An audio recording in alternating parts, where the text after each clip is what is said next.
আসসালামু আলাইকুম সবাইকে। আশা করি সবাই ভালো আছেন। আজকে আমি আমার তৃতীয় লাইভ নিয়ে এসেছি, মোটা থেকে চিকন হওয়ার টিপস। কথা হচ্ছে যে সবারই স্বাস্থ্য এক না, এটাকে বলে জেনেটিক্স। আপনারা যদি মোটা থেকে চিকন হতে চান তো অনেক কিছু কুরবান করতে হবে। যেমন হচ্ছে নিজেদের খাওয়া কন্ট্রোল, ঘুম কন্ট্রোল এবং হচ্ছে যে বিভিন্ন কাজ। সো আমি আজ আর কথা না বাড়িয়ে সব কিছু শুরু করি। প্রথমত, আপনি আপনাদের একটা ডায়েট প্ল্যান বানিয়ে দিতেছে, যারা বলেন যে অতিরিক্ত মোটা আপনারা কিছু না খেলে মোটা হয়ে যান। সো প্রথমত কথা হচ্ছে যে আপনারা প্রথমত সকালে ঘুম থেকে উঠবেন ফজরের সময় উঠে নামাজ পড়ে তারপরে হচ্ছে এক গ্লাস গরম পানির মধ্যে একটা লেবু দিয়ে মিক্সড করে খেয়ে হাঁটবেন 10-20 মিনিট। হাঁটার পর বাসায় এসে পুশ আপ দিবেন 20টা। এটা দিবার পর সকালের আপনার কাজ শেষ। তারপরে আপনি যা কাজ আছে যা তা করবেন। করার পর মিড টাইম, যেটা দুপুরে বলে, সেখানে আপনি ভাত, আলু, এগুলা টাইপ অফ জিনিস এগুলো খুব কম খাবেন, কারণ এগুলোতে প্রচুর কার্বোহাইড্রেট থাকে। একটা জিনিস মনে রাখবেন, যে যেখানে কার্বোহাইড্রেট বেশি থাকবে সেখানে সেই খাবারটা খেলে আপনি অতিরিক্ত মোটা হবেন। ঠিক আছে? আলু, ভাত, কলা, চিনি এগুলো হচ্ছে মোটা হওয়ার আসল জিনিস। এগুলো যদি আপনি পরিহার না করতে পারেন তাহলে কোনোদিনও আপনি চিকন হতে পারবেন না।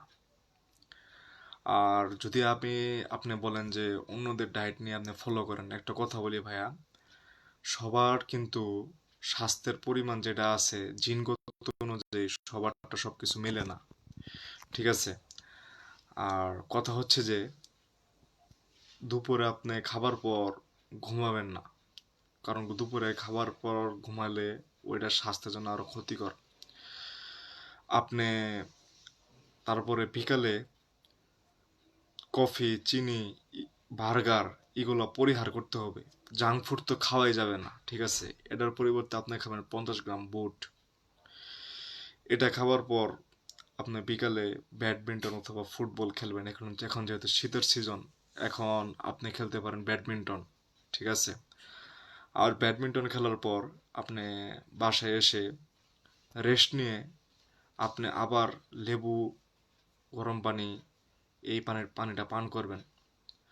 পান করার পর আপনি রাতে খাওয়ার চেষ্টা করবেন এশার নামাজের পর 8:30। কারণ রাতের খাবার যদি আপনি বেশি খান তাহলে রাতে হজম হতে খুব সময় নেয়। আর রাতেই হচ্ছে ওজন কমানোর প্রধান কারণ। কারণ কিসের জন্য? কারণ রাতে যদি আপনি কম খান তাহলে সকালে ওজন কমবেই। এটা 100% গ্যারান্টি।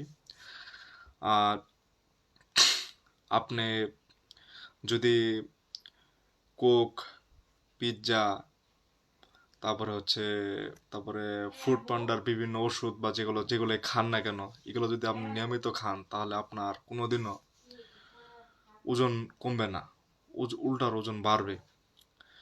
সো আমি এটুকুই বলবো যে কিছু পেতে হলে কিছু দিতে হয়, এত সহজে সফলতা ধরা দেয় না। আর আপনাদের কোনো জিম টিম কিচ্ছু লাগবে না যদি আমার এই কথাগুলো ফলো করেন।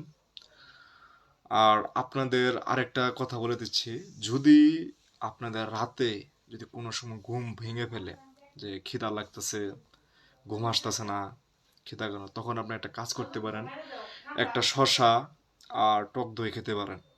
ঠিক আছে? এই দুইটা খাবার খেলে রাতের, মানে যখন খিদা লাগবে তখন পূরণ হয়ে যাবে।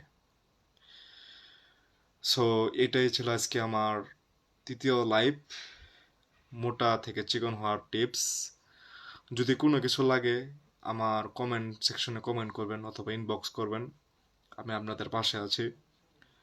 আরও নিত্য নতুন ভিডিও আপনাদের পাশে নিয়ে যাবো। ভালো থাকবেন আশা করি। আসসালামু আলাইকুম।